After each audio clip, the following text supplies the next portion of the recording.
welcome to Ultra Human. I am Rachel, and I am here to help you be your best human. And today, I wanted to ask you a question. Have you ever tried and failed to work out? Or is that just me?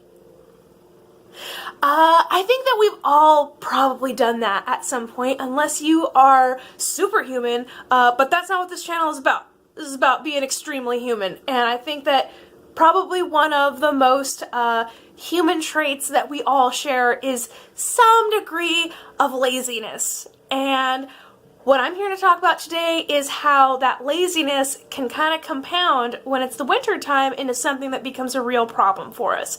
So today what I want to do is give you some tips and advice on how you can be more active and more social this winter to hopefully help protect not only just your physical health, but also your mental health. So this is part of a series that I'm doing on seasonal affective disorder, and today I want to talk about exercise and socialization.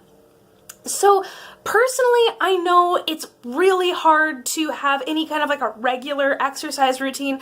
I think I do crappy, and I also think I do better than most people at having some kind of exercise routine. So I know how hard that can be. So I'm just gonna have some advice about like how to get those things done, especially in the wintertime when it's cold. I feel like that makes it a million times harder, but also how to incorporate being social into that routine. So I know, like, for me, the most regular exercise I've ever gotten was when I had someone to be accountable to. So either like when I was in high school and I did like school sports, and so I needed to show up because I was a part of a team, or when my friend and I started a parkour club while we were in high school, and even though like no one else joined our club, so it was just a club of us, I had a buddy and we had like a thing that we were interested in, and we would show up on a consistent basis and like go find a park that had some stuff that we could climb on and jump off of and things like that.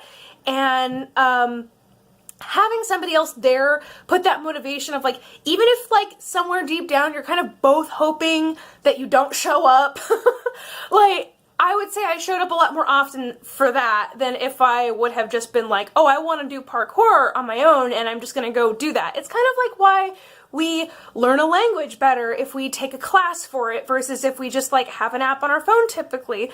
You know, we show up because we've made a commitment to do that. So that's my first piece of advice right there, is just if you're purely worried about staying in shape and you want to make sure that you can incorporate like being around some people that you enjoy being around into that, just sign up for a class. Sign up for community colleges, have all kinds of different PE kind of classes that are usually pretty cheap, even if you're just doing it out of pocket. You don't have to be enrolled in community college to just be like, hey, take my money so that I can come learn Tai Chi. Like, you can just pay for that, and it's a pretty quick and painless process. The other thing that you can do is you can join through any gym or like a YMCA, or even a lot of times like you can find like local studios like a yoga gym or something that might have free classes for people that are in the local community. Now sometimes those are trial based, and so maybe you go and you try it out and then they want you to sign up and pay after that, but it's still a good chance to go. Maybe you could try it out with a few friends and see if you like it and if it's something that you would be willing to make a commitment to. Now, this all being said, I just made a video pretty recently that was about why I'm not re-signing up for my gym membership, and I want everybody to keep those things sort of in mind, which is that like if you're not the kind of person that's going to show up for a thing like that, and you already deep down know that about yourself, don't go to a trial class and then let someone talk you into buying a membership that you can't get out of.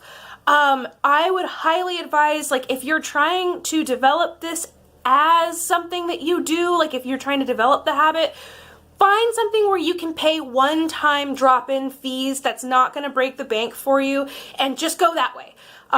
Because there's all kinds of things that offer that. You don't have to sign up for something that has a long-term membership, and our brains will kind of trick ourselves into thinking that we've accomplished something by signing up for something like, well, look at that, I have a gym membership for the next 2 years. That does not equate to exercising for the next 2 years. So make sure that it's something that you're really going to do.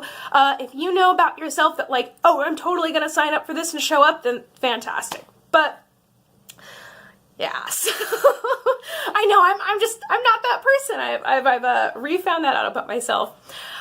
So I guess the next piece of advice that I had was just physically being outside.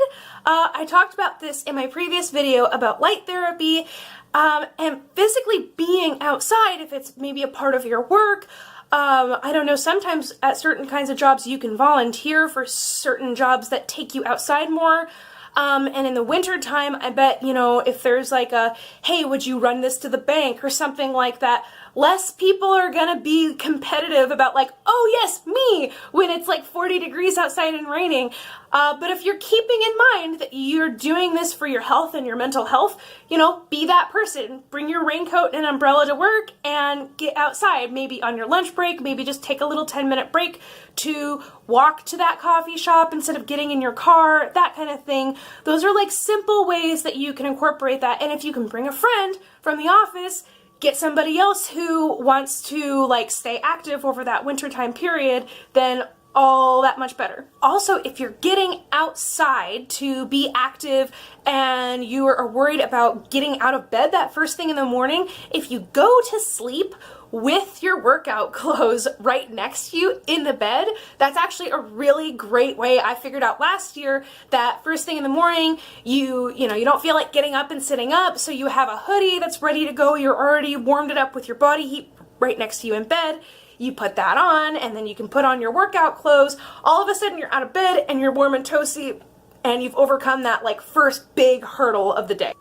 So maybe right now in the comments, if you can think of something or you're getting some ideas of like how you could incorporate this, or maybe even like why this wouldn't work for you for some reason, would you let me know down below in the comments so that we can talk about that more in future videos? Because like I said, I'm going forward with the series on this, and next week I'm going to be doing a video about diet and the different ways that we can alter our diet for the winter time to make that more appropriate for our bodies and our mindset during this time of year.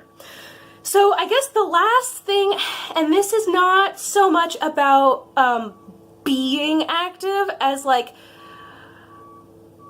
oh, this becomes controversial for some reason for a lot of people, but I really highly advise you, especially going into these winter months, to just stay away from social media. For one, it is actually going to make you less active. I think that a lot of us lose track of how much time we spent in an app on our phone, for example, or if you're at work even, like how much more productive would you be if you did not have a tab open that had Facebook on it? But also, we get into a vicious cycle anytime that we're experiencing a depression episode where it's called, forget the exact term, but basically we imagine these catastrophic events. So a little thing happens, and we're so sensitive at the time to events around us and things like that, that we anticipate the worst possible scenario that like that thing could indicate. So this happens all that much worse if we are having exchanges over social media. And it's so easy to misconstrue what someone else said or worry about what we said to someone else being misconstrued. If we're in this sensitive state already and then we're putting out a lot of text information, and you also have to realize that like you're not alone. You're not the only person that's feeling this way during this time of year. In fact, probably a large chunk of the people, especially if you're interacting with a lot of people who are also very active on social media, it's quite likely that those folks are experiencing something similar if you're having like a winter blues kind of episode. Because we seek out people to be around. We want to be social, but we also want to withdraw. And so these social networks kind of provide a little bit of both of that. Like, we're getting a distraction from our worrying about catastrophic events. However, it's like this negative feedback loop.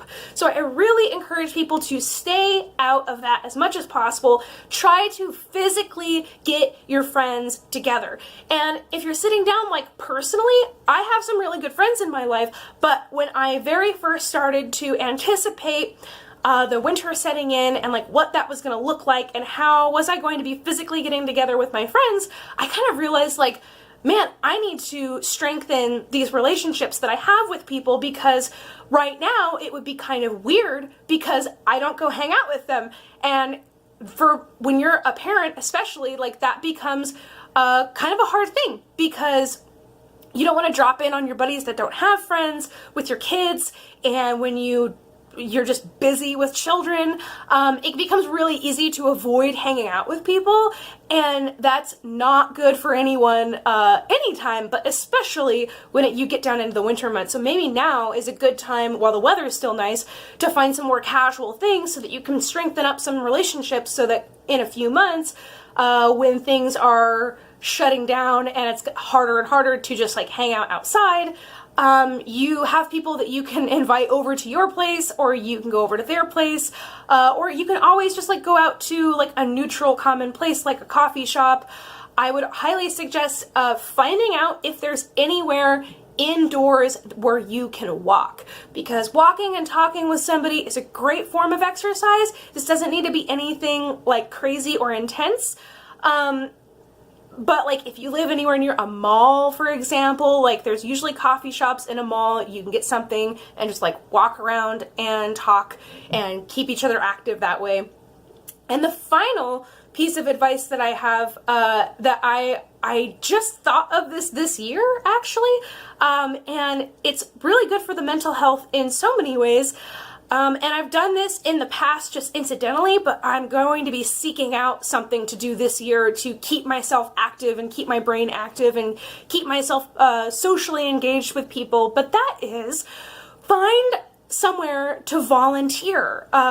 So maybe you're someone who doesn't have a lot of friends for whatever reason, like you're just new to an area, you just haven't made a lot of connections with people.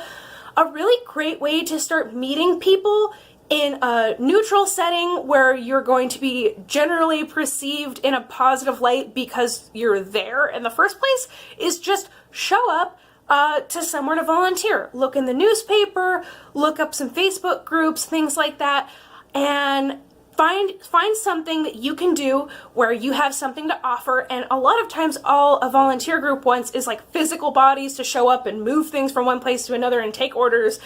Fantastic. But then you get to show up and move around and socialize. They're going to provide like an indoor venue typically, so you're not too worried about being cold outside. And you're going to get a sense of gratification out of doing it. So you're really meeting a lot of those like social and what is that word? Like meaning. You're getting meaning out of doing it. You're having a sense of purpose, and you're just getting physically active doing it all at the same time. And so if you already have a friend, for example, who's interested in doing something like that, maybe you don't have the money to sign up for a Pilates class right now, but you can always go volunteer for something, and you're going to be getting all those benefits out of it anyway, while you're also giving back to your community.